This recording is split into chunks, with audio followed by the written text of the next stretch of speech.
Welcome in, G-Class. How you feeling this morning, my brother? We get to start this thing very, very early today. And on time, I might admit. Welcome into a special delivery. And we talking Bears preseason football. I am your host, and I would say the real play caller of the Chicago Bears, Postman 1914. We are going to go solo dolo today and do a recap of what happened. We're going to unpack the mailbag, Chicago Bears, Buffalo Bills preseason matchup. First class delivery last night, if you ask me. The Bears mailed in everything that I wanted to see. And this was not a junk mail delivery, if you ask your boy.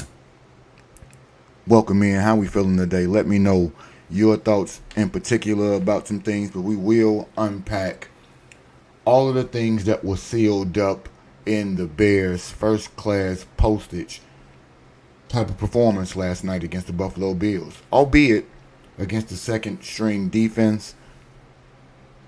Our first string offense had many questions to have answered, and let's go along for the ride and see, did the Bears provide any answers for any of those particular things? What say you, first of all? Do you think the Bears have gave you any indication of what might be to come in the future?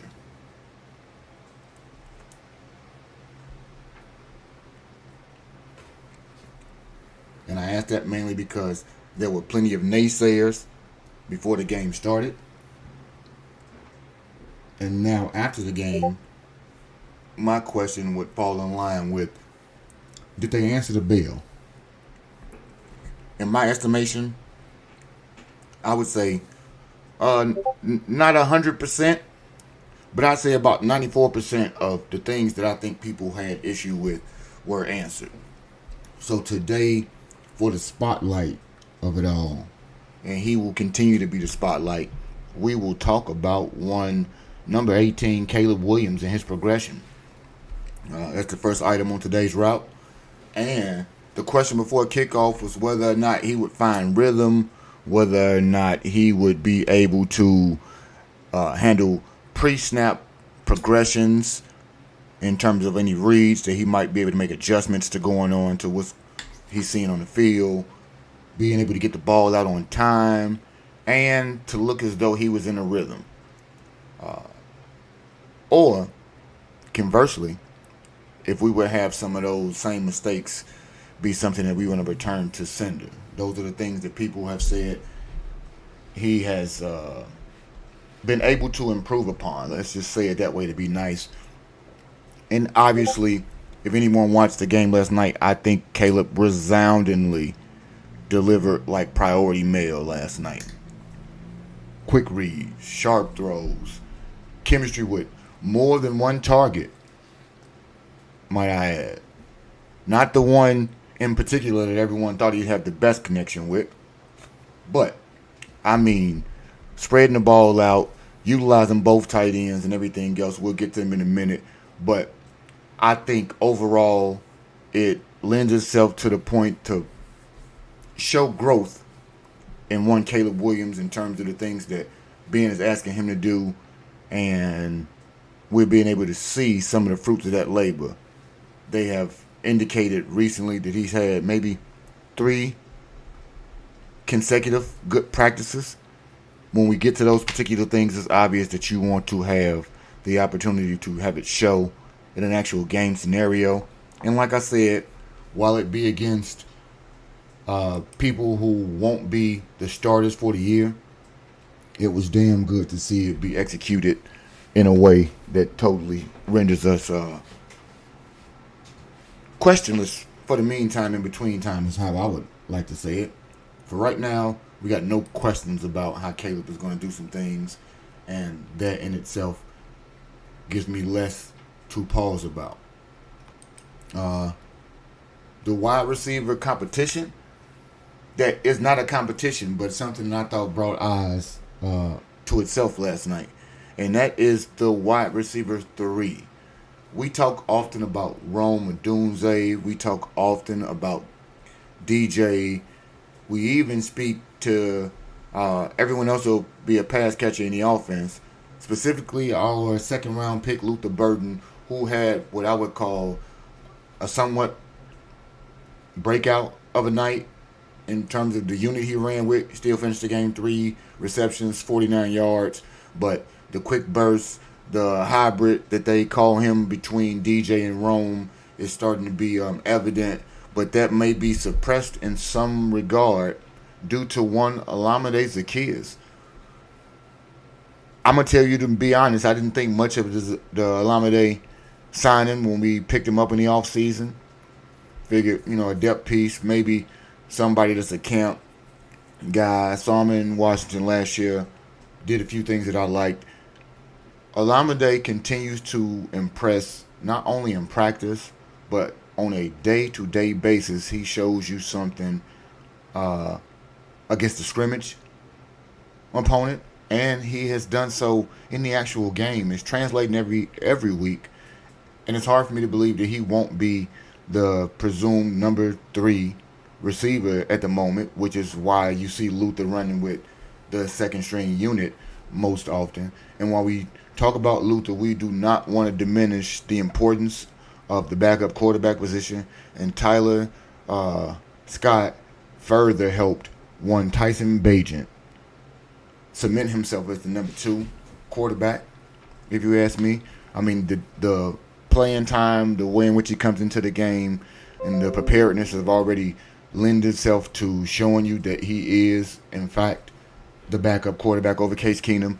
But the way in which he has been able to perform in these first 2 games shows you not only that he is a capable backup, but at some point in his career, the case that many fans make, even though it won't be here, so they can get rid of that notion, but Tyson might actually be a starting quarterback at some point in his career in some other uniform. So put a pin in that one right there and know that it will be readdressed, as he was an undrafted free agent. So it'll always come up to when Tyson would get his opportunity. Not in Chicago, but overall, he helped guys, I think, like a Tyler Scott that I mentioned, be able to put good tape out there so that he, for his future team, will be able to latch on and show that he still has some promise and it wasn't a total bust when it comes down to the actual X's and O's of being an NFL wide receiver. Class, you enjoyed the speed that the Bears played at, actually exceeded expectation. Caleb was decisive with throws, even the throwaways. Ben having it. Okay, so you spoke to a good point right there when one of Caleb's best plays, when they talk about him being 5 of 6 on the drive, the 5 of 6 came because he dirted a play that he did not see anything open, or he didn't like how the play developed, and so instantly he had the wherewithal to go ahead and get rid of the ball, and he did it in a mighty Jay Cutler-esque fashion. He dirted that thing. But I like the progression in terms of everything was quick twitch. He didn't think much about anything, so I will concede that most of those might have been the first read. At the same time, I didn't see the opportunity. I didn't see the opportunity in him to try to want to play hero ball. He had one time with pressure made him get out of the pocket, and he did exactly what I think was coached of him. So, like you said, class, I think that Ben taught him a lot, and Ben will continue to teach him a lot. And I think that in the interim, the way in which it was spoken about that they were going to load him up, or in fact overload him with material so that he can go ahead and find out exactly what Caleb does well, and then try to pare it back so that he can accentuate the positives and steadily over the course of the year maybe reintroduce certain concepts that weren't so evident or apparent to begin with. I think as the progressions happen for the season, some of those things that are scrapped right now will have an opportunity to be better understood later on in the probably before midseason, but at least by bye week, some of those concepts and things will be a bit easier for him to grasp, or a bit more holistic in the way in which he sees them. And some of those things will continuously be able to be added to the playbook in terms of the expansion. And I don't even want to call it an expansion because it'll be basically adding things back in that I kind of maybe have, for lack of a better term, ripped the page out for the meantime, in between time. So overall, very happy with the way in which I saw the quarterbacks on the whole react. Even the fumble by Austin Reed and his quick ability to go pick it right back up and get to the next play. Didn't think about the mistake that was made ahead of time right there. I like how Ben kept his foot on the gas with every unit that was on the field. And I think those things were very important to kind of understand exactly what Ben as a head coach and what the staff as a whole wants to accomplish with the players. I think everybody gave their unit in terms of the position that they coach some of the best showings they possibly could have had, top to bottom. We'll go through them individually, but I do like how the coaching staff on the whole gave us the opportunity to go ahead and look at what we think will be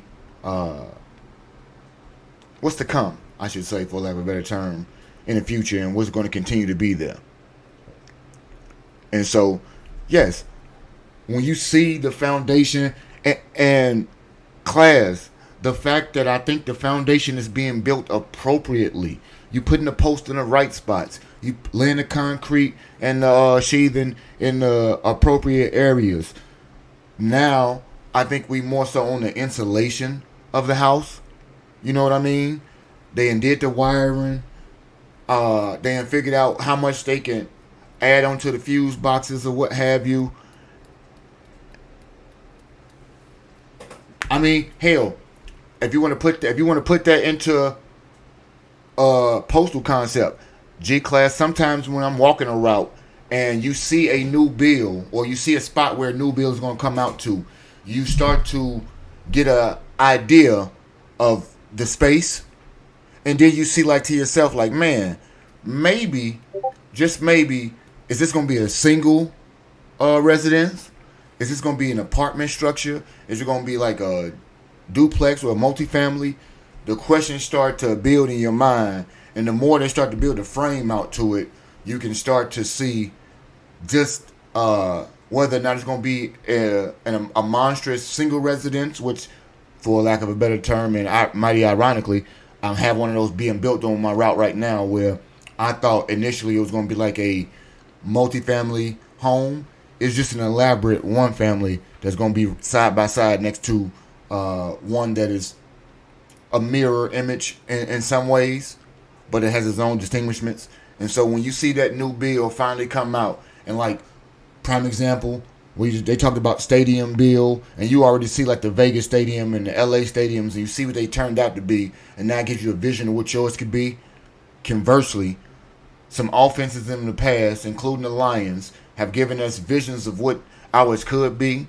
We have started to see the frame being built through practice and preseason, and now in the preseason second game, or what we would classify or have to classify as a dress rehearsal, because I don't think they play again. I think that gives us a pretty solid foundation.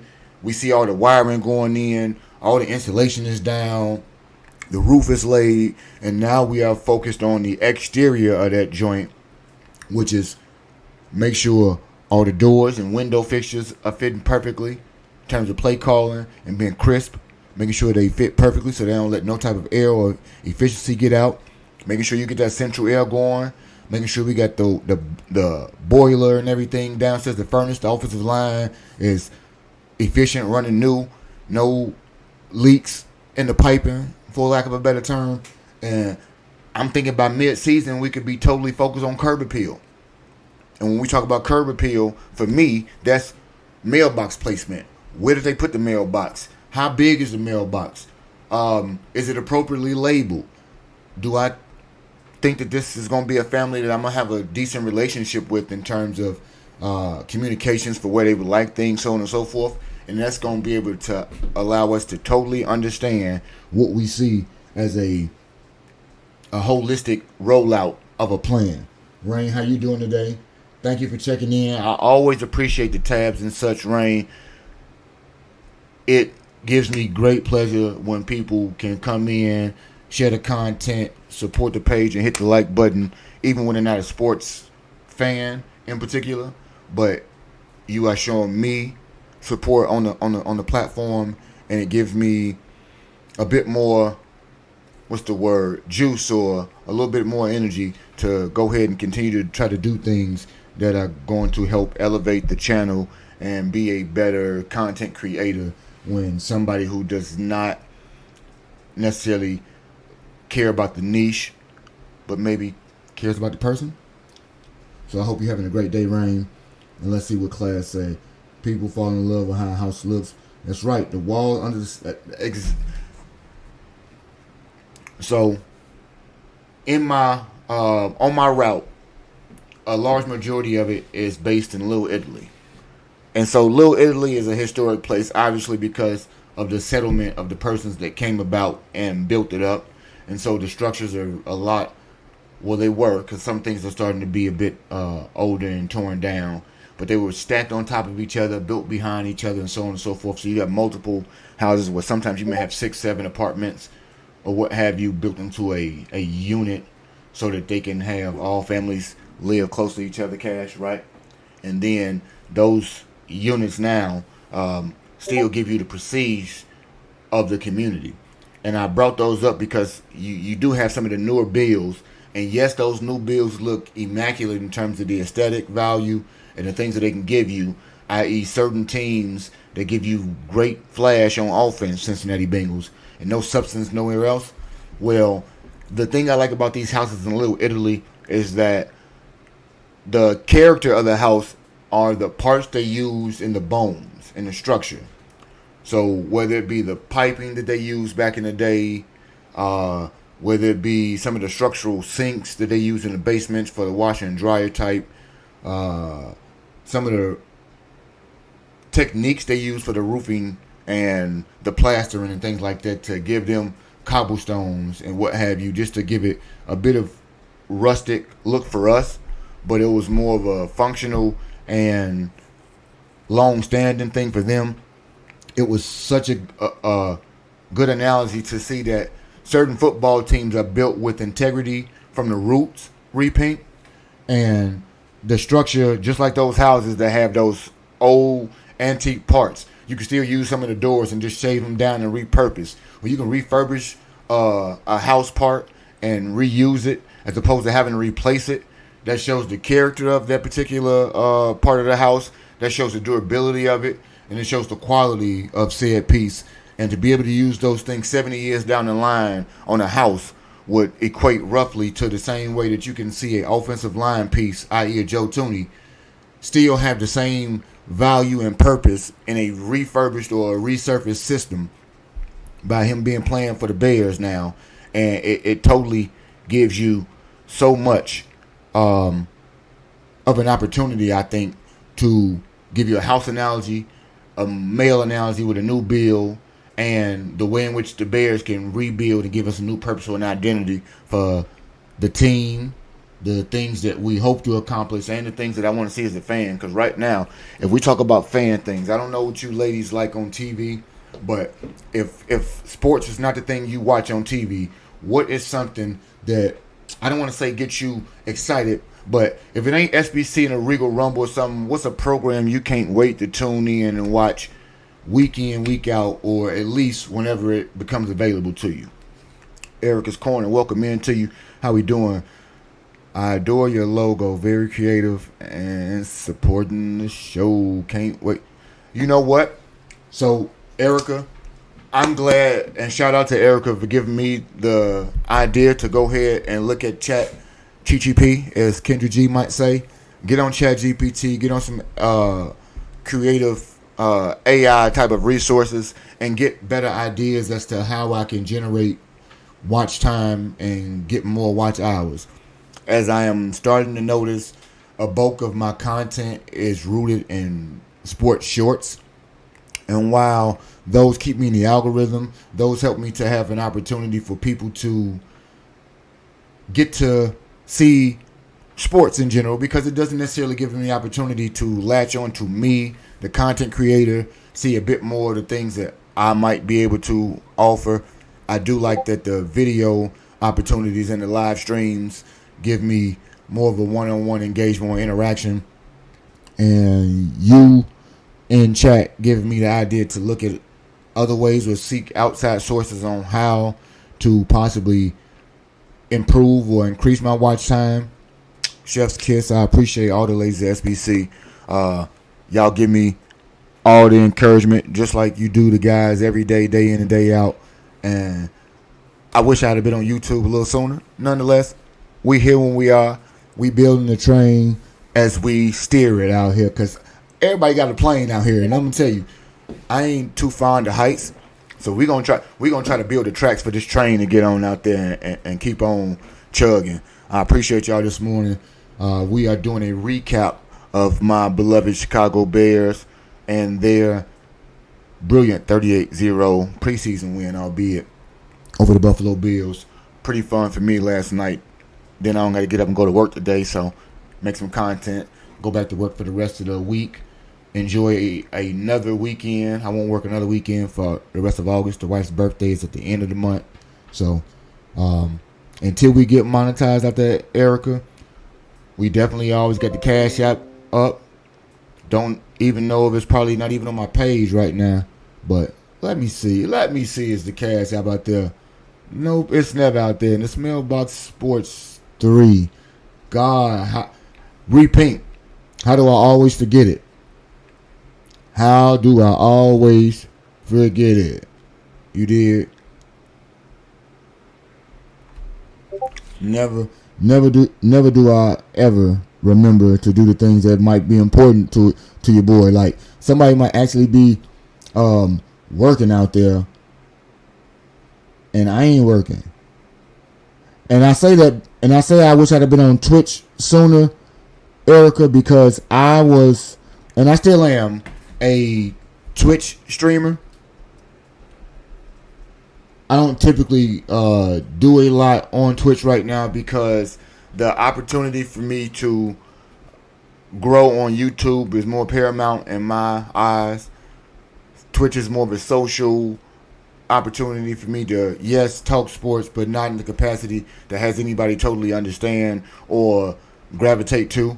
So it does give me the opportunity here to totally have a sports-based audience and sprinkle in those persons that come along to do things just to be supportive of myself. Whereas on Twitch, the majority of the things that you do there are for the engagement amongst you and the other persons. And the relationship that you establish is important. I make no bones of that. But my relationship with sports may be obsessive at times. It always pains me when I watch SBC, and while we got a former coach and a former athlete hosting the show, they have very little attachment or care to follow sports as much as they used to in their former lives. I respect it. It boggles my mind in some capacity, but it also tells me that certain things are seasons in your life as much as I don't like to agree with Kendra. And that particular aspect of their lives may be something that they want to pass on and move along with. It will be a mainstay and a staple in my particular being for my existence as far as I'm concerned. So, I mean, with that being said, we will get right back into my diatribe on my Chicago Bears and the offensive line stability, dare I say. If no one watches sports or if no one is a Bears fan, you still might know that one of the things that plagues my team most, other than ever having a franchise quarterback in 120 years of their existence. Cash, quiet, sir. No, you can't do that. He hurt too that we ain't had a quarterback in 120 years. It just broke his little heart. Even though Jay Cutler's been around, we've never had one. So the fact that we might have people to actually protect said quarterback makes me feel good because I haven't been able to talk about that but maybe one or two times in the existence of my Bears fandom, one of those times being in '85. So the offensive line has been a hot package to track all camp. The interior, not much has been said about. Not much has been said about the right side of the line until as of recent. A couple things have been made to be heard about Darnell Wright and the shifting of Theo Benedette to the left side and Asa Trapillo getting work at both sides, mainly on the right, gave us some offensive line concern. Not to mention Braxton Jones was reverting back to some things that were unhealthy in terms of his particular bad habits and things like that. So it was refreshing after the offensive line coach called out those two particular positions on the offensive line this week. It was thoroughly impressive to me that I saw very little issue with the offensive line in any capacity, pass block and run block. And they pretty much kept a clean pocket for Caleb Williams all evening while he was in the game. And for the backup quarterback as well. Let's not overlook that. So the backups did well when they came in. Joe Tooney did not work again. So it was nice to see that the left tackle was able to hold his own or not be a area of negative focus. And they were playing without the all-pro de facto best part of our offensive line playing last night. Drew Dahlman, the prize of the free agency period in terms of pretty much everybody, had a false start, I want to say. Didn't necessarily hold us up. Caleb came right back out, converted the next play. We got a first down. We moved the ball down the field. So it was wonderful to see that all units, first, second, and third on the offensive line, gave us so much of a concern and a headache throughout camp and heading into the preseason to have a game in which all quarterbacks pretty much had a clean night. Wonderful to see. Kudos to the left tackle position for not having their name called for anything at all negative last night. So salute to Dan Rochar, the offensive line coach, for being able to, in the first line of defense of the quarterback and in the first game of action, prove that the results are being shown as a worthwhile addition to everybody who has been a part of the offensive line, whether it be staff or personnel. Moving along to the running back. We speak about routes. We speak about, parking points and everything in my profession and parking lanes. If we talk about lanes, the running back position last night, albeit with some underappreciated, unknown running backs last night, DeAndre Swift did not play. Roshan is still, I'm assuming, nursing an injury of some sort that I'm not certain of. And the well-talked about rookie Kyle Monangai, 7th round pick, did not dress last night, so I'm assuming that an injury befell him as well. Nonetheless, we got to see Deion Hankins, I believe, the young man out of Texas State, start the game, have some very good runs before he left the field on a bad ankle. I would like to think it's the last play that I seen him on. The recent signing that most people overlook, Britton Brown, did enough in his preseason debut with the Bears, scored a touchdown, I believe, last night to add to the festivities. And one of the preseason favorites of last year before he tore his ACL was able to make an appearance as he is 1 year removed from said torn ACL, back on the field and make an impressionable debut. Ian Wheeler last week had a touchdown called back for offensive line impropriety or, some sort of improper procedure. This week, Ian, and you can check out that short later on today, had an opportunity to get 2 scoring touchdowns today, both on the rushing side. And so the running game, albeit no names, undrafted free agents, and everyone else signing, it gives you a vision to show that the line can block for whomever's back there. And if the lesser talented guys who were able to play last night, get to make a case for themselves, whether it be for our team, practice squad, on the roster, or another team, or it gives you hope that the guys who are in front of them, when healthy, can give you even more of an impact based on the line blocking, the protections, and the calls made. Gives me ultimate confidence to know that Eric Bieniemy is doing everything that is needed in his position room, as is Antoine Randall-El, as is Dan Rauscher, as is, hell, you name them, they doing it right now, because Declan Doyle and I forget exactly the other person who called plays last night in addition to Ben Johnson, but we got some second game preseason work for the de facto offensive play caller in Declan Doyle. Although he won't call plays all season, he will prepare the game plans, and it was nice to be able to see him have the headset handed to him in game to help out and have some scoring drives to contribute to his case in the future, to having his name be something that might be worth mentioning if, in fact, the Bears do have the success that we think about. Moving on to the defensive pressures and the secondary depths, I think that the secondary depth was tested before the game, and it was tested throughout. And overall, I'm thoroughly impressed by the signings that the Bears have made. Didn't think much of the Nashawn Wright signing before Jalen Johnson was hurt. Camp has proven that to be a diamond in the rough. Still waiting on Zay Frazier to return, as he has been out, not with the injury, but an excused absence.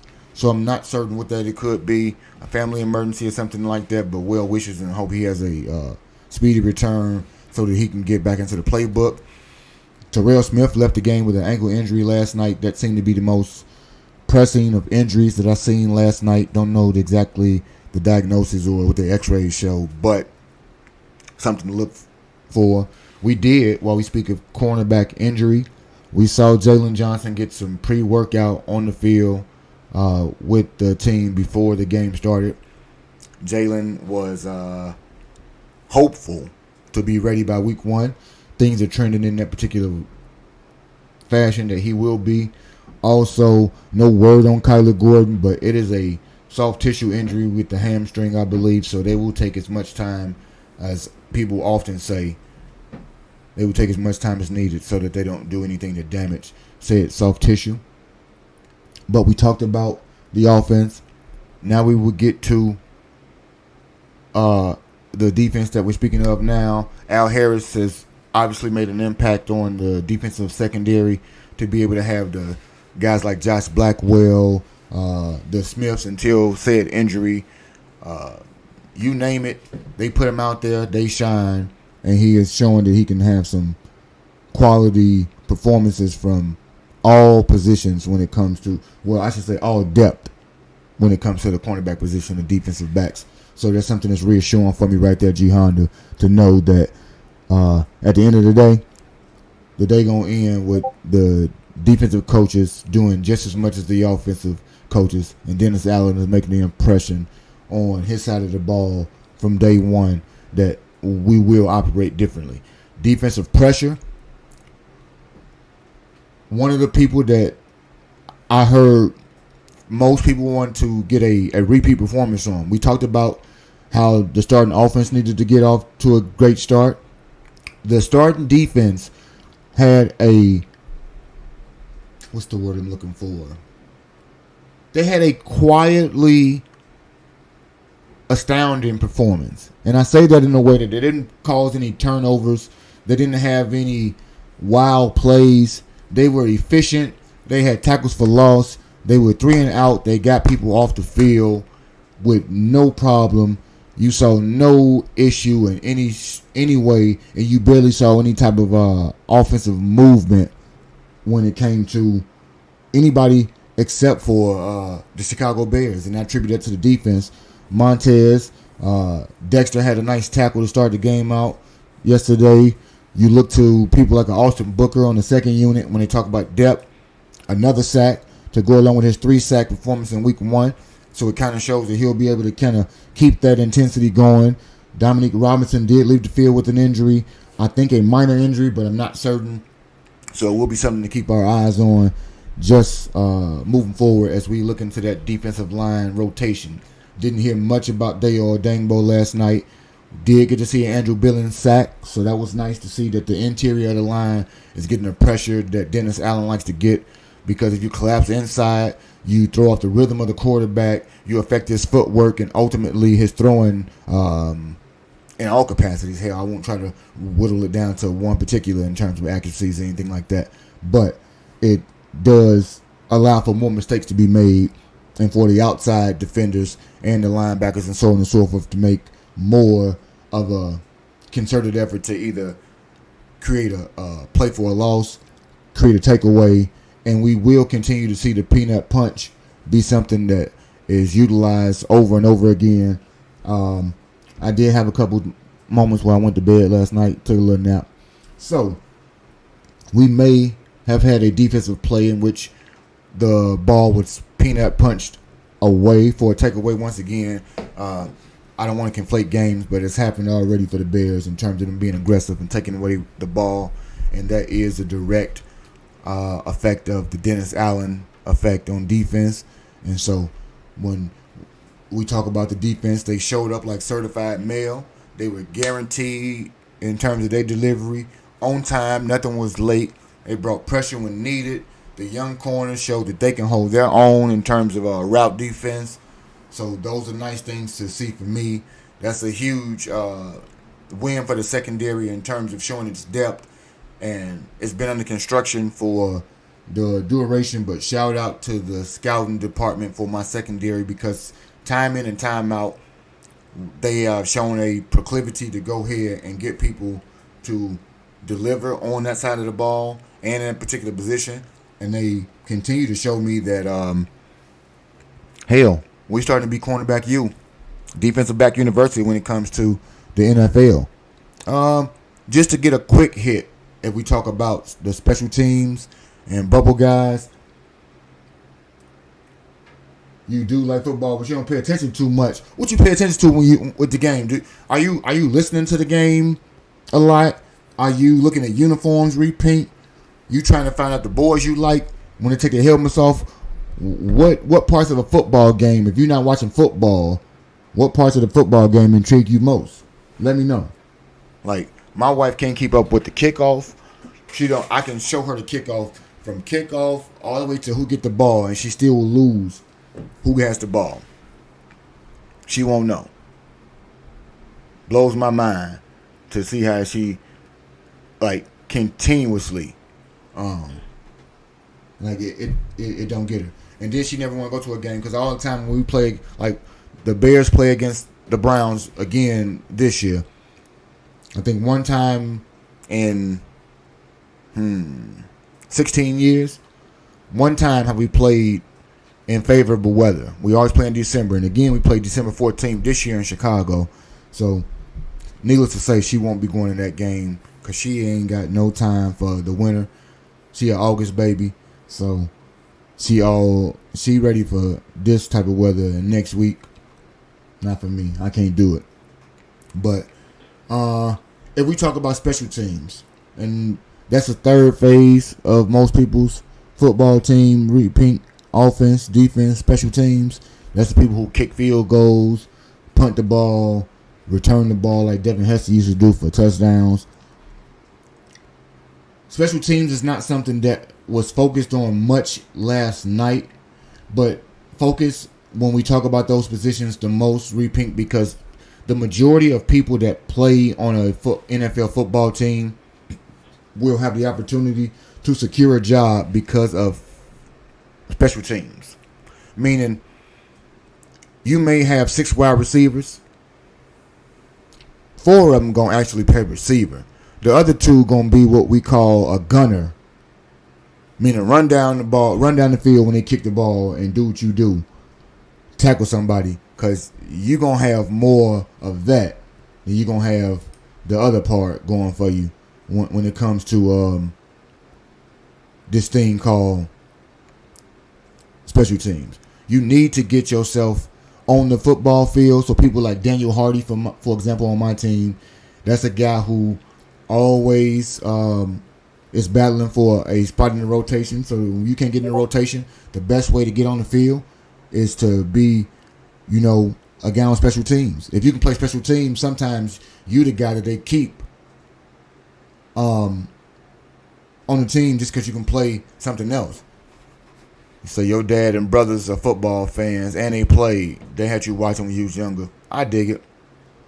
But see, hey, the wife already know because her birthday is at the end of August.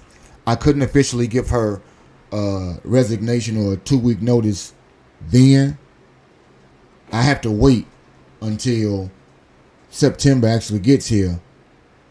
Like the 1st, maybe the 2nd, after all my fantasy football drafts, then she officially knows that I'm out. That's just like, okay, prime example.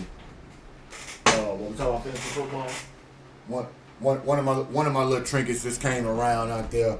When people want to talk about what we gonna hoist up, we just gotta go ahead and be a Lombardi winner and teach they ass. We gonna get more of these all fantasy football year. Now we're gonna get a nice stand so we can have this turn and rotate. My nameplate is coming soon. We will be out there on some of that. Act like we're a real football champion. Because indeed, we are the champions, my friends.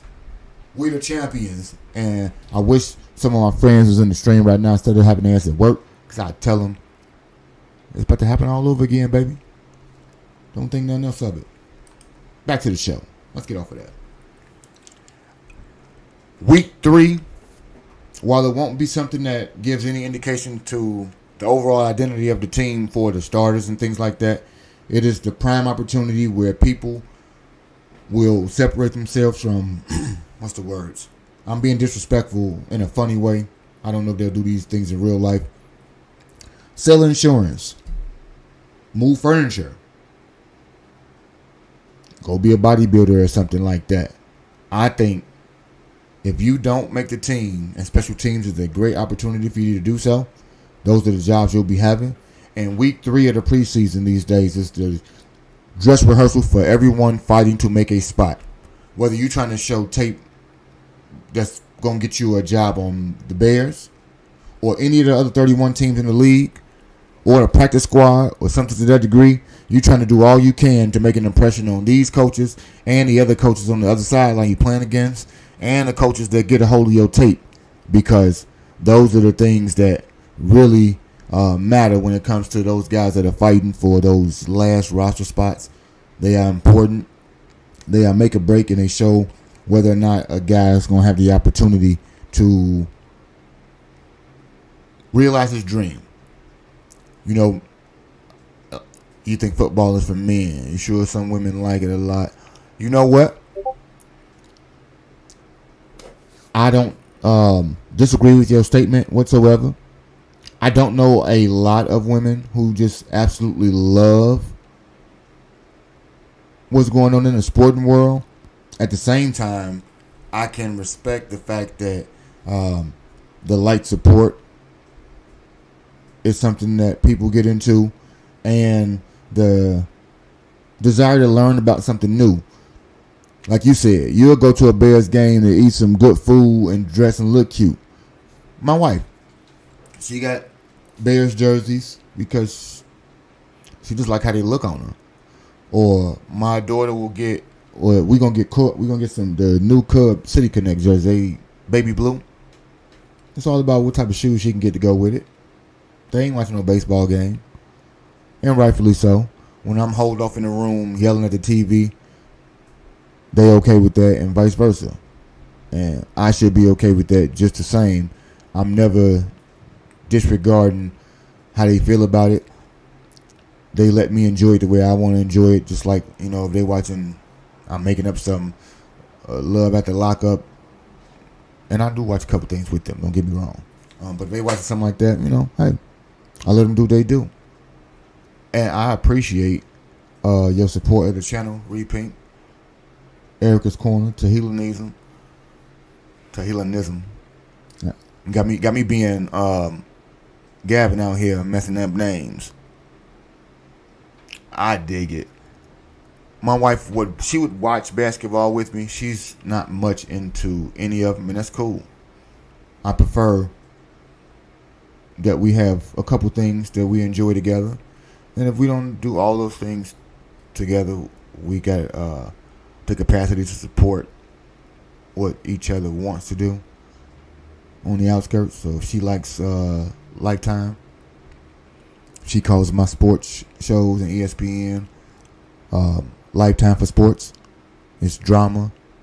It's mixed chaos, emotions, and everything else. All true. I won't be mad. I won't begrudge her of that. But just know that Sundays have always been a streaming day for me. So the fact that I get to stream on Sundays and react to the game still the same way that I used to, and I didn't think I was going to be able to react. I thought I was going to have to do strictly pregame and dissipate. I am looking into ways that I might be able to actually listen into the game. I don't know exactly what the rules are on a couple things like that, so we're still working on ways to make Bear TV watchable for everybody, instead of just a program where you get to see a whole host of me throughout the end, or beginning to the end, I should say. Don't get me. But before we close up, my biggest takeaway from the Bears game last night is that Matt Eberflus, you sucked. You fucking sucked. There's no way to talk about it. You weren't a good coach. You didn't make good decisions. And so, if I had to give a stamp of approval, and a first-class stamp of approval, no less, to somebody, it is to my appreciation of my new head coach. Shout out to Ty Pro. Shout out to 3 a.m. Throw Club and all the other bumbling Lions fans that are in the SBC chat. Let me thank you in advance for being Johnson. What you say, G Honda? Let's see what G Honda said.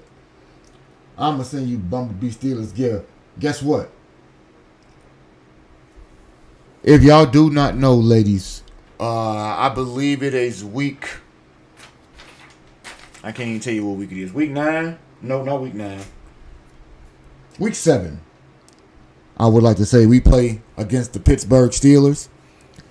I want y'all to encourage all of SBC Nation to pull up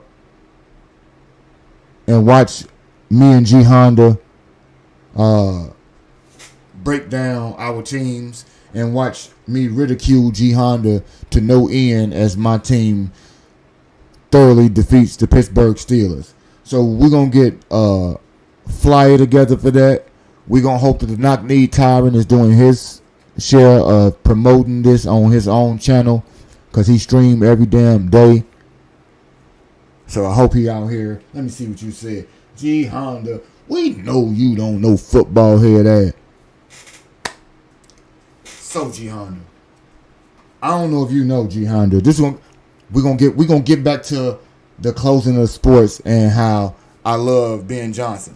But we were watching Single by Choices Hangover Sunday last night, and Repink, let me know if you seen this. Erica's Corner. Anybody who is a part of the SBC fan, let me know if you seen one. Jeffrey the Giraffe Honda have a super chat on one Kendra G's show, and as usual, G Honda did not drop bombs from the kamikaze plane. G Honda took the whole damn plane and crashed it right into the set as usual. G Honda, the congregation asked, the Postal Gang wants to know, why do you like to go on Kendra G and do the most knock-knee of crash outs that you can head ass? Please explain that to me, G Honda. I just want to know. Because you was coming in hot last night again. And we gonna let you go to Chat GTP and write up some good super chat questions for Kendra so that you don't get summarily dismissed like she always seemed to do to you, man. Because I believe in you, G Honda. He said knock knees gonna do what they do best. Knock. Top Pro. Top Pro was there. I know Top Pro saying it. She is a bop, man. So have she a bop? Please explain to me how we always manage to fumble against a bop.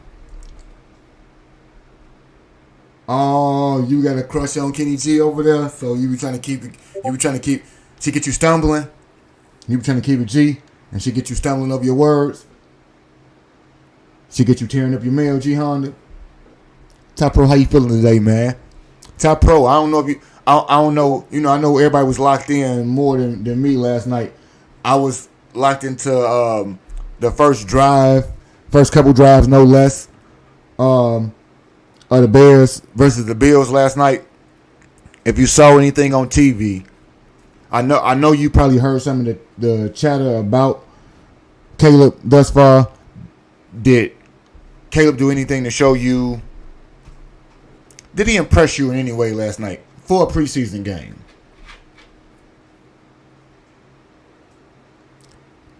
Now we got. He said Tito's. I'm a whiskey drinker, man. And I don't drink a lot, but I prefer whiskey. I'm more of a smoker. Let's be honest, but I don't mind a nice whiskey of any sort. A sidecar, sours. Hell, they got some boozy bourbons that are like lemonade based. They got a whole bunch of things going on right there. G Honda be trolling. Well, G Honda troll himself. G Honda don't even need nobody to troll him. He trolled himself out here because G Honda had like people throw an alley-oop for him to get in there on Kendra G and like totally obliterate the competition and G Honda be like Wile E. Coyote, and he let the bomb blow up in his hand and the face blow back like that type shit. I dig it. So G Honda probably is always gonna be that type of person. You know what I'm saying? He gonna get his shit together. Okay. Hey. So Uncle Nearest got me in a hole right now. Buffalo Trace is something that can go. I had some Blantons. I had a special blend of Blantons when I went to Kentucky. A Derby edition. If that wasn't the shit. But like Top Pro, when I was working in therapy, when I was working in my school granted degrees, when I was being somebody's therapist, especially when I wanted to work at the VA,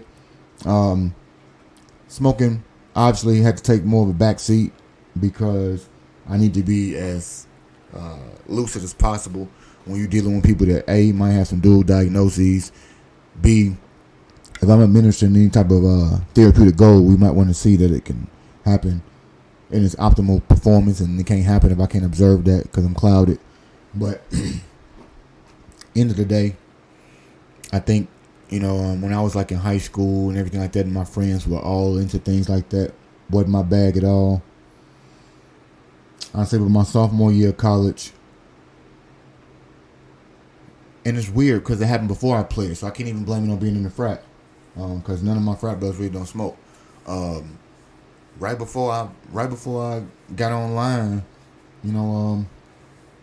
that's kept everything in focus or whatever for some whys as to why you gonna do some crazy shit. But I digress on that one.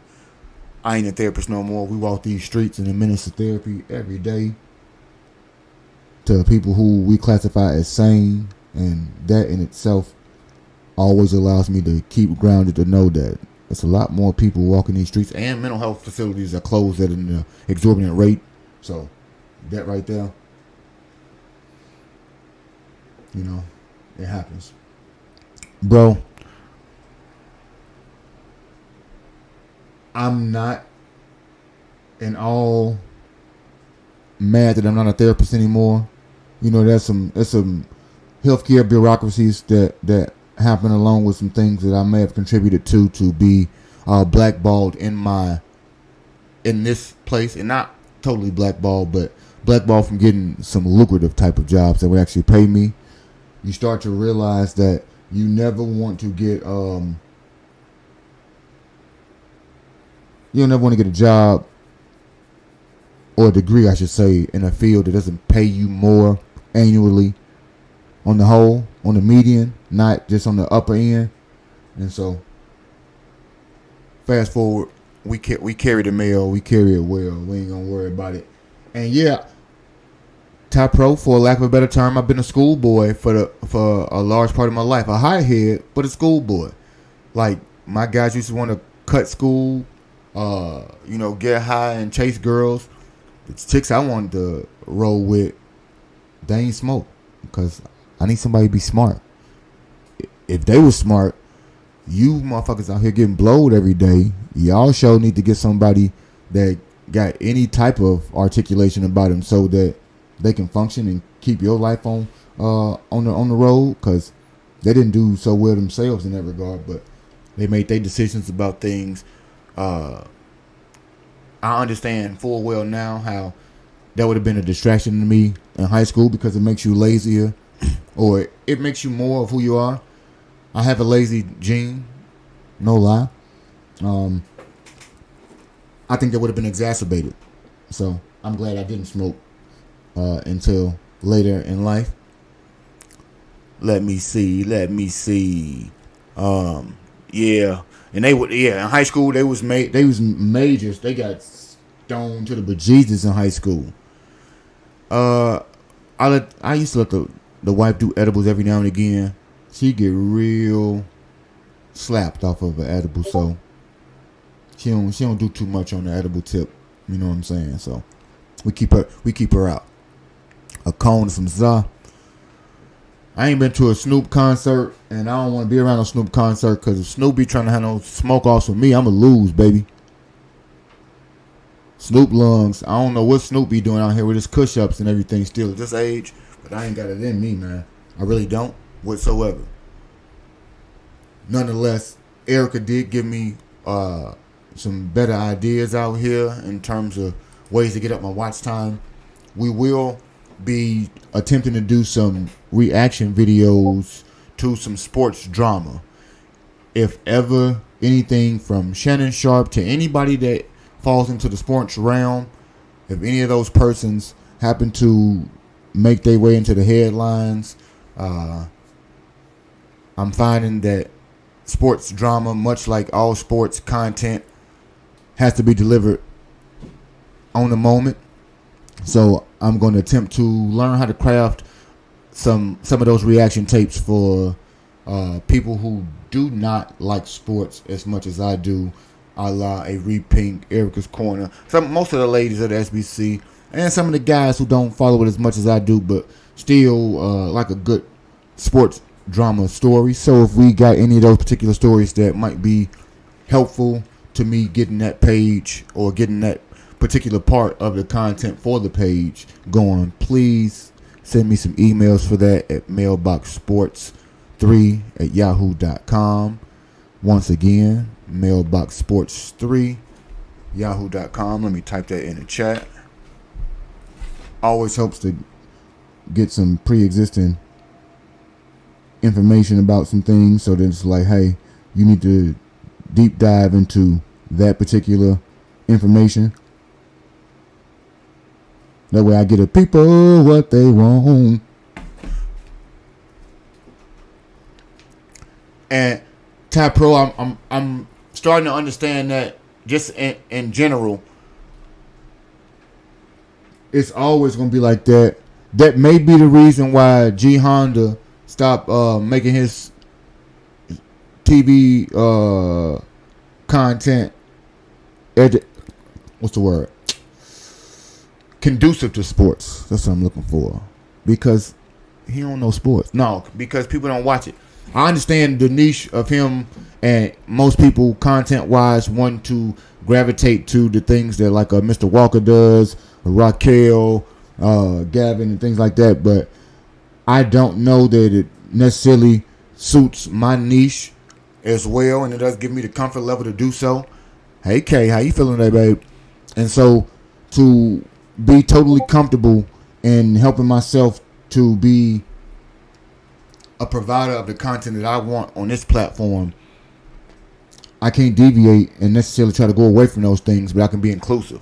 And so that's why I say when we think about things like when I spit the idea of junk mail being something that we get to do, there is an opportunity for people who don't necessarily follow sports content still get to follow sports content in the way in which they prefer to ingest their YouTube content.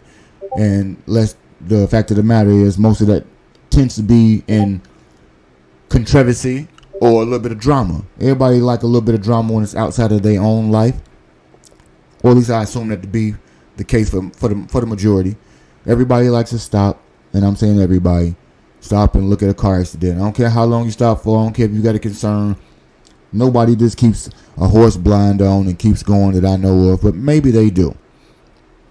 With that being said, I'm still trying to be able to work in the opportunities to give content to people like yourselves that support me, but still want to have a little something to appeal to your eye and something that you can listen to give me some drops, because I'm going to need to get some drops out here. I don't know very much about those things. I got my stream deck. I got, a soundboard. Learning how to use those things as we speak. So like I said, we are building the tracks for this train to continue moving. I appreciate everybody pulling up daily. Hit the Cash App, hit the email. I always, most importantly, appreciate you pulling up. Check out the Mailbox playlist. That is where all live streams are housed. I appreciate all engaged views of this content. I appreciate even if you got time to set it, forget it while you cooking, and chime in here and there while you got it off in the distance. All of those things give me the opportunity to engage with you guys. It gives me the opportunity to get more comfortable with delivering the content on this particular platform. And it also gives G Honda the opportunity to make random giraffe sightings and pop his head out to say, get your Steelers gear. Because nobody wants black and yellow gear but the people in the burg. And I want to know how G Honda is a Steelers fan in North Carolina. Did you ever live in Pennsylvania, G Honda? I'm curious. I want to know. So many questions. You know, I saw Ebony with the hat on. I think you may have stole one time. Didn't you steal a hat from somebody to say you was a Steelers fan at one time in band camp? G Honda, it's okay. This is a safe space for fake fans as well. You don't really got. If you want to learn sports, I teach you, man. I know you probably don't do fantasy football, because if we had a league, I'd thump your ass out here. But we won't talk about championships. Yeah, I know Ebony. See, Ebony and Rain. Yes, Rain been here in the chat already to start the day. But they might actually be real football fans. I don't know about G Honda at all. Kay Reese, you going to live tomorrow, right? Tuesday. Kay like to play horror games on YouTube. She a YouTube content creator as well. She's a gamer. She play horror games and give you her live, breathtaking reactions to things scaring her in the dark. Ain't my cup of tea. G Honda popping out, giving us the Jeffrey Giraffe segues into things. That's enough. That's enough of the scaring for me right there. We ain't got to do too much. But I not gonna be mad at all. G Honda pull up all the time, helping me out. Kay, if you want to drop your link in the channel. I know I really get to know some dope people on YouTube. Now, I play games, but all my games is really sports games and everything like that. Top Pro, I know most people ain't gamers no more. And it's funny, I get to listen to some of the SBC conversations. They all, a lot of things focus around things that I have relation in my life, but not in the way in which they talk about it. Oh, let me see.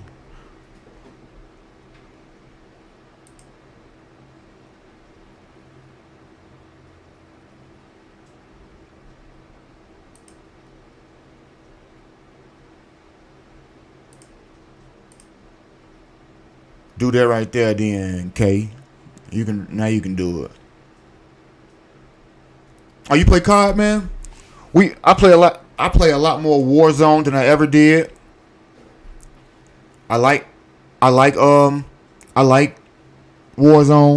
I play a lot more team deathmatch, preferably a lot of Nuketown and shit like that. But besides COD, I don't play nothing but 2K. Play MLB. We about to get 26 again. I might get Madden. I play Hogwarts Legacy. Tantrum, how you feeling today, bro? G Honda, they ain't made a FIFA recently, man. I definitely play FIFA. Tantrum, Caleb was absolutely sharp last night, man. And when we get to look into the future, Ben Johnson showing me exactly what people advertise Ben to be, I'm with it. Okay, look at that. Hey, so one of my cousins loved the shit out of zombies, man. He plays zombies like every day, and he do a lot of level ups with his weapons and everything like that. But he keep up with all our metas and everything. FIFA is now EA Sports FC. Oh, okay. I definitely got to get FIFA is that ish like all the time. This YouTube you just put right here, that's Ty Pro, is that Ty Pro link right there, Repink?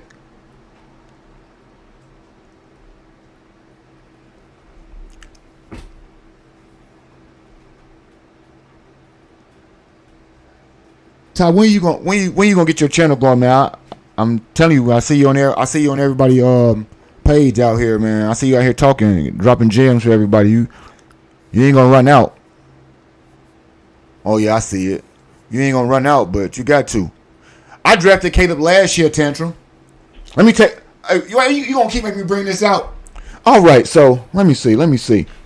I drafted Caleb Williams last year, and he was a supporting cast member on my championship team. But he was on that team. I mean, I didn't drop him because he was Caleb. He ebbed and flowed. He wasn't my only quarterback. I will admit that. But towards the end, he became my only quarterback because, I had two Midland quarterbacks. What I did in that was had a guy at the end. Hey, you be on that road getting your coins. I ain't mad at it. I walk the streets, every day, man. Right now, our routes are a lot longer than they would typically be. We're going through route adjustments. We're going through contract grievances about said routes. And so, to see these things right here, Cash, no. To see these things happen to,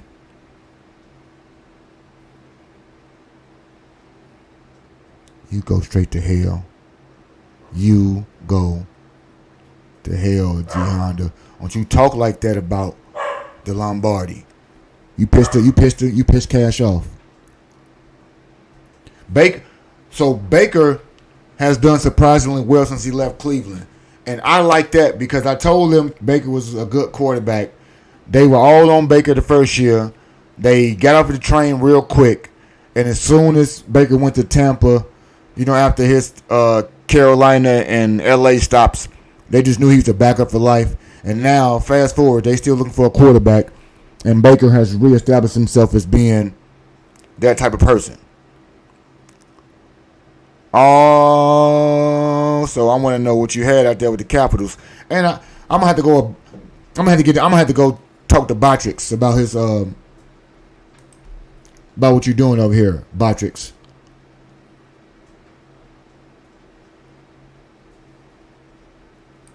Cause I don't mind Capitals so much. I don't mind them, but G Honda is a he is a bot for the Capital bot. They don't like you being aggressive when you are all caps. Saying you being aggressive around that thing, man. They do it. They get active, man.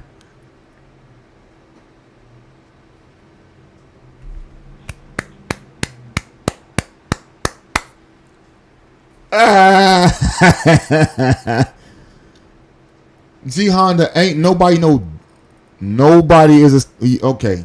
I know a lot of Steelers fans, and usually G Honda. I live in Cleveland, Ohio. I support all Cleveland antagonists, and so when I see you hating on the Browns, I'm with it.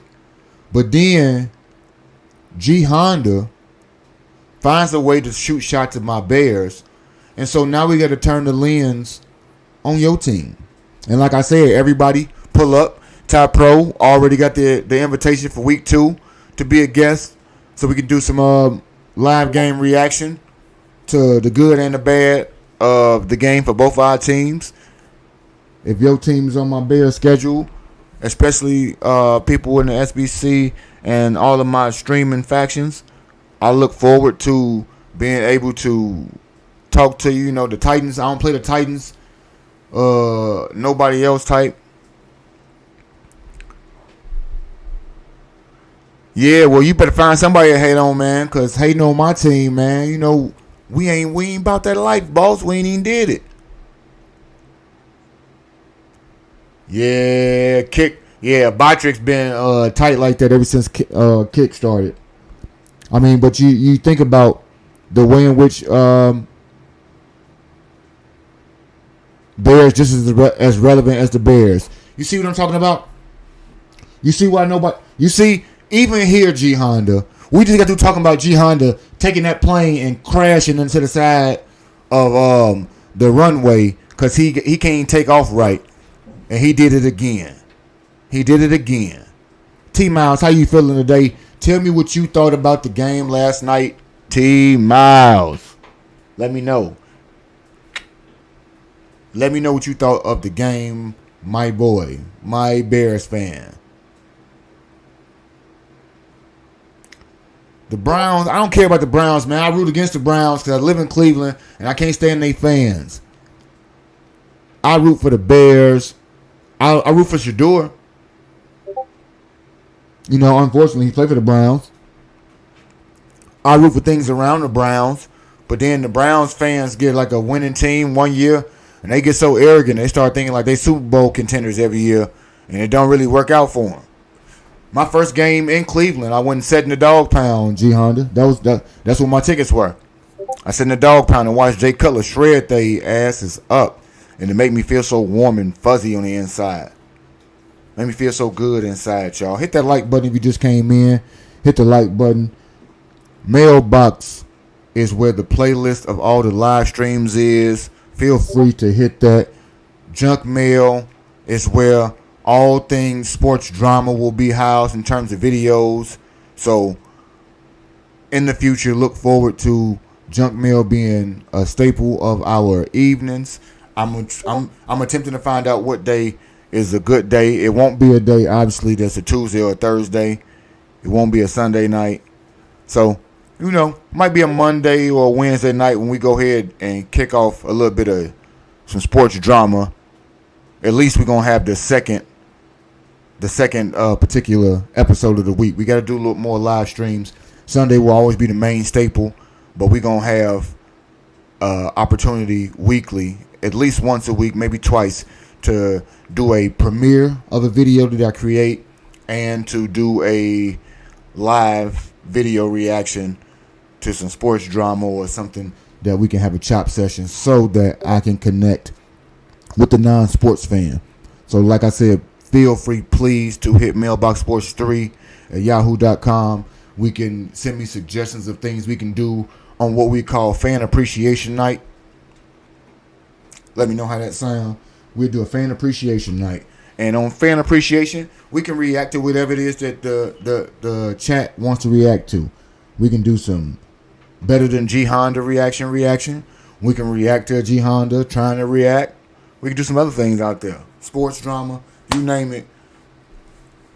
We're going to try to be able to add some things continuously throughout the course of the year, in addition to the sports content. Complete domination. Ben fixed Caleb. I don't think Caleb was broken, but I do think that Ben is teaching Caleb everything that Caleb never knew. I think Caleb has gotten away with something that I think I suffered from largely in life, and it's called being charming but lazy. And so I think that his physical gifts already allowed him to never do the things that need to be done on the intangible side of being a quarterback, because the tangibles were so good that he never had to work on all of the other things that matter. And I think that Ben, by breaking him down and by building him back up, is giving him the opportunity to show that he can, in fact, lean on some of the quarterback skills it takes instead of some of his just naturally gifted athletic skills. And so I think he is relearning the quarterback position largely. So not to try to mix words with you too much.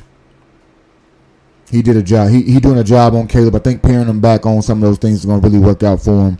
The fact that he overloaded and then try to kind of titrate those things and bring him back a little bit is showing up. Luther Burden and Loveland look like they worthy draft picks. Colston, hey, I'm a Cole lover, and I still love how they got Cole involved last night. Colston going to be a damn nightmare for plenty of defenses to go, bro. And Austin shouldn't start. He should be a rotation player. He's still going to be a rotation player because I don't know. He hadn't played against starters just yet. But I like the fact that Austin is starting to learn how to use his athletic build and his aggression in the right way. I think this is a direct proponent from Dennis Allen and being able to utilize your personnel the right way. It's something to be said about a person being able to know your personnel. Ben Johnson has constantly told you that his offense will morph weekly and it will modify based on the opponent. And it's going to be modified not from what he did in Detroit, but what he has in Chicago. And what that says to me is, just like, and T Miles, I'm going to give the reference because most of the people in the chat know. On SBC, they do a lot of reaction videos to, dating dynamics. And oftentimes it doesn't work because we don't know our personnel. You want a square peg to fit into a round hole, per se. You want all the things that you have not worked to get. You want all the things that you are not from something that can't produce them.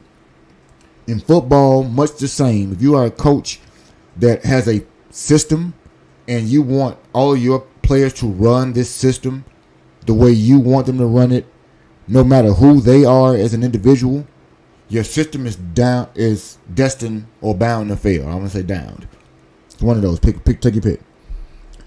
Conversely, if you are able to take what you have as a very functional and working blueprint and plug in everything that you have to this blueprint to get the rendered results, you can build that house way more efficiently. You can have way more of an effective partner, mate, spouse, all of those things that people want to use as terms. The same ingredients are going to work out with a coach and his players. It's a relationship. It's a relationship dynamic. If we the Brussels sprouts of the league, G Honda, then you are maybe a dessert. And by that, I want to say maybe like an ethnic dessert, so everybody don't even eat it. You like the keeper elf cookies of the NFL, We know the name, but nobody really don't eat them no more. Is that what you are? Are you a brand name that's not popular? Are you an unpopular brand name cookie? Are you much expired like a Jeffrey Giraffe and being a Toys R Us kid, but the only thing that still exists are your knock knees? Let me know, G Honda. Let me know. The Steelers are the Steakums of the league right now. Y'all Steakums. Steelers are the Jimmy Johns of the league or something. The Steelers like some old pastrami. Yeah, we get the when we over here bear slandering, call me Brussels sprouts and bland. You ain't even call me bourbon. We ain't even bourbon flavored, bacon flavored Brussels sprouts. We just some old bland ass Brussels sprouts. Yeah. I mean, we got to come for the Toys R Us kid over here. Also, before we get out of here, people, if you can, submit to me as well any lines that G Honda should type in a super chat when sending out insults or any type of criticism to the Kendra G Show. Put those in his email if he got it, or send them to me and I'll make sure he get them.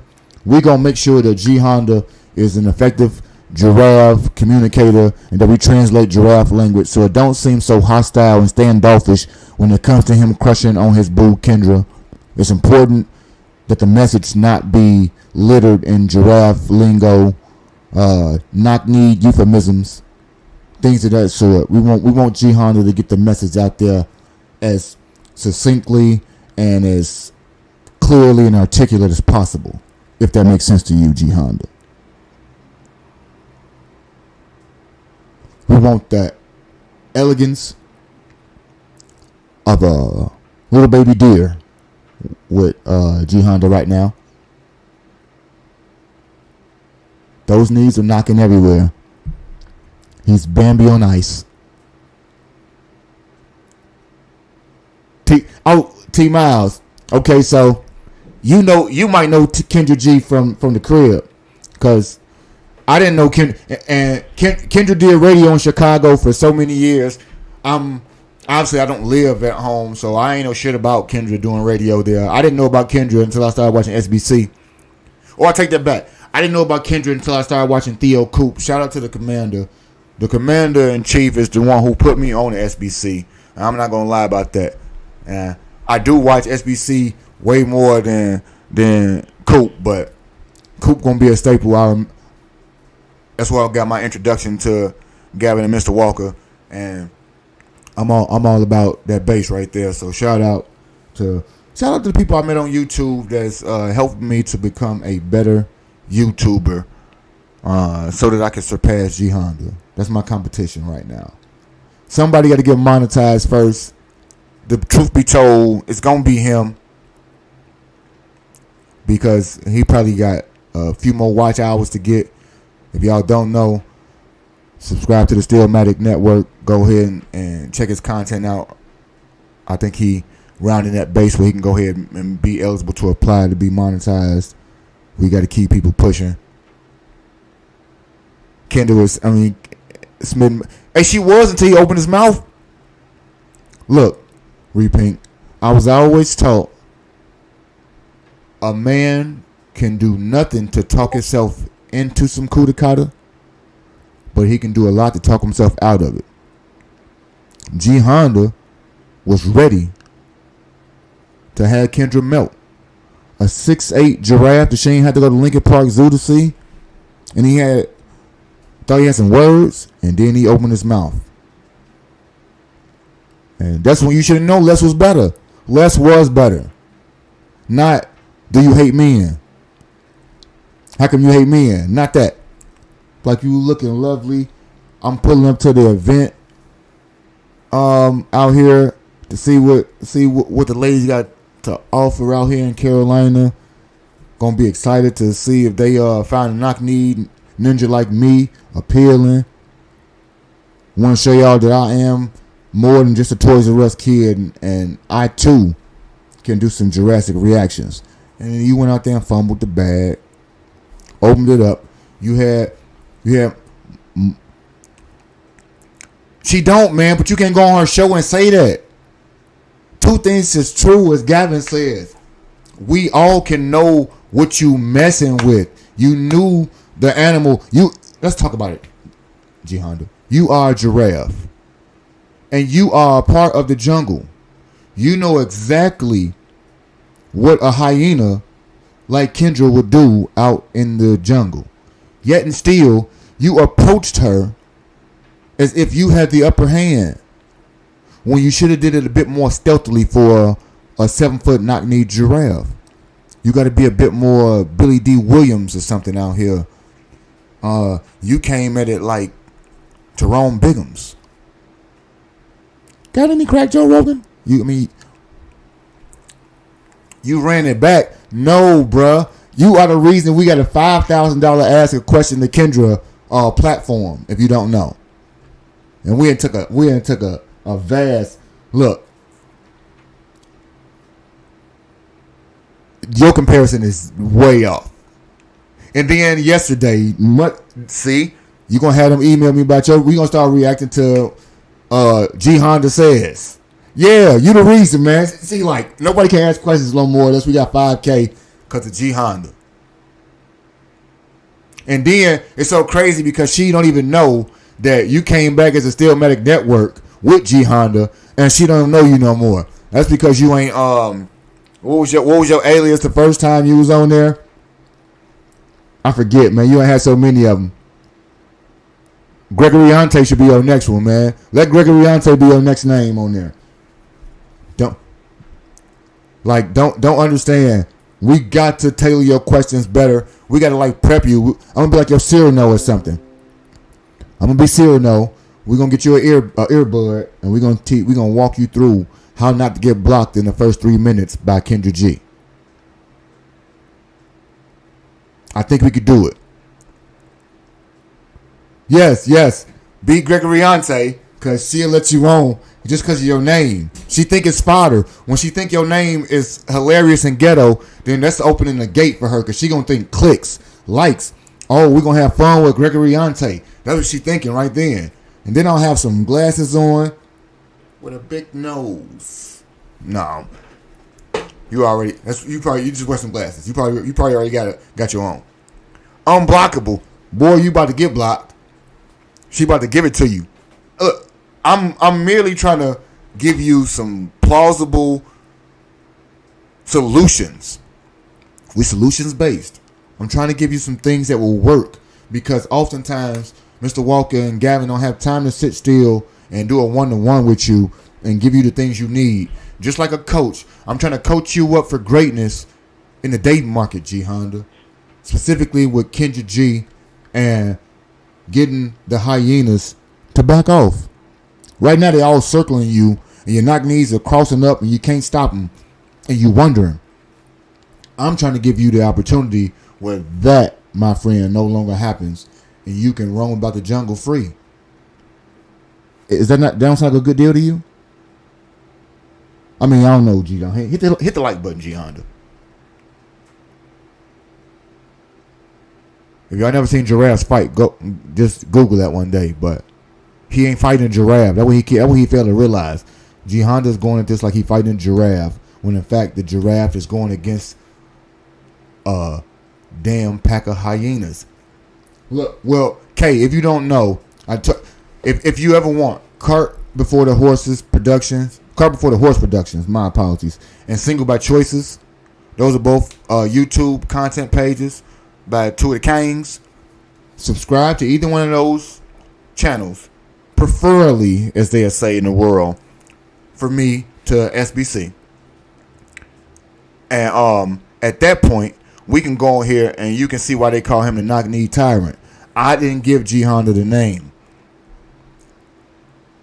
Lest you forget, I did not give G Honda the name. I did not coin him the knock-knee tyrant, but I do know him as such.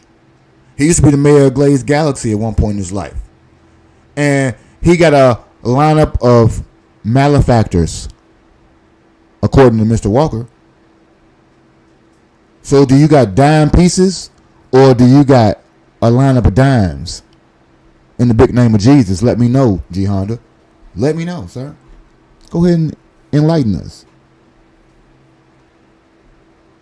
And if so, do any of your lineup eat their own kudakata? We reporting it might become a sport one day. You know they got pillow fight as a sport now. They got slapping as a sport. So hot dog eating, glizzy gobbling is a sport. So maybe the kudakata competition might come on up. It might be good, real good. Go get you what you want, type good, right? Hear that. G Honda, I merely want to see G Honda do well. And once he get monetized, then I want them swirling around trying to figure you out, G Honda. I want you to have a game plan already so you can fight these demons out here. Oh, G Honda, all of them be in the chat at the same time? G Honda get my stamp of approval now. We got totally away from sports, but if G Honda got 12 in the chat, you are back in the hunt for being on top of your game. Double salute. Knock-knee tyrant. Before I go, T Miles, I want to read to you on the BGO network. I want to read to you some winners and just one loser from the Bears game yesterday. Let me know if you agree, G Honda. I know you were streaming last night, but if anybody figured it out, if anybody watched anything about it, y'all go ahead and let me know. Because the Bears did, in fact, look like a very different team week 2, even from week 1. In week 1, we scored 24 points. We looked pretty good, but we had 500 plus yards of offense and everything like that. Perfect balance of run and pass, and we had, I think, 5 penalties in the game, so it was pretty clean now. Nonetheless, names. This right here is a name dropper. Whoa, whoa, whoa, oh, oh, oh, oh. Come on, we gonna drop names on the knock-knee tyrant. Oh, she about to dive in. Go ahead, give us some names. I mean, do you want to save it and we can do it for junk mail? If you want to be a guest on junk mail, repink and reveal the names in G Honda's mailbox, let me know. We'll get it. We'll get it right there. That's right. Whoa. Hey. Screenshot those. Those will be visual aids. It'll be a guessing game. We'll let the chat guess whose G Honda Bulls are. And if they don't guess the name right, we will block out who said it, but we will keep what was said. What say you? Let me know. Let me know later on. Don't let me know right now. Let me know later on. I think we might have something with that.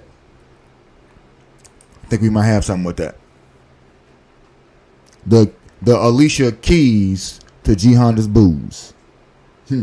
Okay. All right. So before we get out of here are my 4 winners.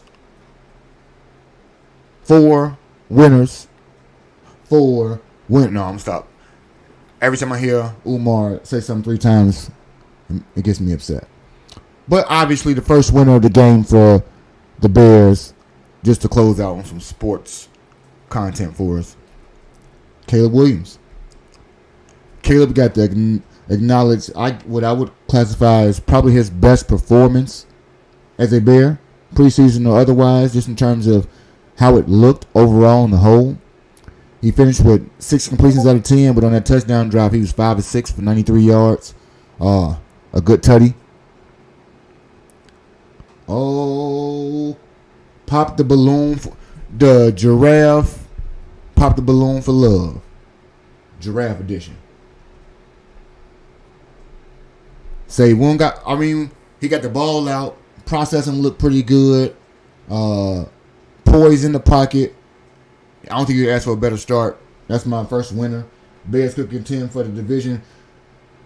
You let the season play out. I understand that we deserve to be mentioned last in that race, but mentioned in the race nonetheless is where we deserve to be. I do agree with you on that one, G Honda. Just think about it. If not for the Browns, we can conceivably say that about each one of our divisions, that both of them can have all 4 teams contend for the division crown. The Browns are going to probably eliminate the opportunity for everyone for your division, but on the whole, I think that we all do have the opportunity to do so. They need to continue to build on things that we saw last night. By we, I mean the Bear fan. I need Ben Johnson to continue to build upon the things that Ben has built upon, because he is my next winner. The way in which Ben has put his stamp on the game for the team in terms of attitude, the efficiency of things, the accountability, and the execution right now are all things that show me that these are mere building blocks to the culture that he wants to have. Those things will continue to be the paramount things that go forward to allow us to do all the things necessary to exercise and realize all and maximum potential that I think Caleb and the team has. Damn Caleb as an individual, but I focus on Caleb because being the number 1 overall pick, people expect more of you than everybody else. So kudos to that. My next winner is going to be Austin Booker. I see T. Miles said Dennis Allen is his next. Dennis is the catalyst for the entire defense, but I want to give a win to Austin Booker because most people had the call that they want to see it happen again in order to have some sort of confidence that he was starting to make way after a lackluster rookie year, to say the best. We won't say the least, they'll say the best, because otherwise we can say it was kind of a bad year. It didn't play much. Nonetheless, 4 sacks into the preseason, he is showing us that yesterday he had 2 tackles, tackle for loss, and a quarterback hit, and a pass deflection yesterday. So all of those things right there. Have a great Monday, Repink. Thank you for tuning in and hanging out with me today. Those things right there show me that he is an integral part to the rotation, and I think the rotation as a whole will contribute to making everyone look good. And so I think his name will actually start to be in the conversation when you talk about maybe starting, but I think he'll just be in the rotation. But Montez and Deo right now. Monday Night Football, if I have any Minnesota's Vikings fans here, Monday Night Football is a Bears game. I will be live and reacting to said game on Monday. I don't know if I'll have a companion to go back and forth with in terms of banter on the other side, but I look forward to Monday Night Football, as that is the first foray my Bears get into the game. I believe that will be September the 8th is the first game I play, but we will have live football coverage as often as possible. Mostly Bears, but like I said, everybody who tunes in represent your team, and we will talk about your team because I will know the breakdown for what's going on across the league regardless. She said it. Like, share, subscribe, and hit the cash out. I mean, if we can, we can. If we can, we will. You know, one day we're going to get to the other side where we can do some other things just like all the regular streamers do. Let me see. Tyler Scott is an honorable mention for me in terms of a win. Last week, Jade Walker and Maurice Alexander were the people who really got to shine for the alternate receivers. This week, it was Tyler Scott. I think Tyler got three catches, 54 yards, and a touchdown. That was damn good for Tyler. Now, we deep at wide receiver already. I don't know if Tyler really has a legitimate chance to make the 53-man roster, but I do think things like that, one, gives him an opportunity to be back in the conversation, or at least it gives him the opportunity to put good film out there to show that he is not, like I mentioned earlier in the stream, not a wasted project, being a third-round pick from Cincinnati, and that he was slow to realize his potential maybe in his third year of being a receiver. It may be unfortunate for him being with the Bears, but maybe, just maybe, he'll get to be the fifth receiver that stays on the team behind the four earlier mentioned of DJ, Rome, Alameda, and Luther. Maybe Tyler will get himself back into that conversation and stay there over Duvernay and so on and so forth. He did have some special teams opportunity last night. Needs to clean that up, but he won't beat out Duvernay in that regard, but let's find out. And as you stated, number one winner last night, Ben Johnson. Good first impression against the Dolphins, but he beat the Bills solidly last night. Passed the headset off to let his other play caller in training get some wet feet himself. He is still working on things. Offense had 350 yards in the first half. So quarterbacks had their way. Defense had their way. Caleb had his way. There was not very much to complain about overall in the game. In fact, we would be looking at this performance to be built upon moving into the regular season against the Vikings. With that being said, it has been an absolute blast to pull up on a Monday. I will take a sabbatical from streaming. By that, I mean several days, because your boy got to go back to work tomorrow. Get a few days under the belt. And next week, I will get back into more weekend chicanery and a little bit more of some reaction time. We will have a couple of days this week, like I said, that we will do some premiere reaction to cut-ups of a previous live stream. Lock in with your boy. Look for those notifications and those posts. Hit the like button. Hit the notification button. Check out the content on the page as I am on a journey for watch time to beat the knock-knee tyrant to the finish line. Nevertheless, let me get out.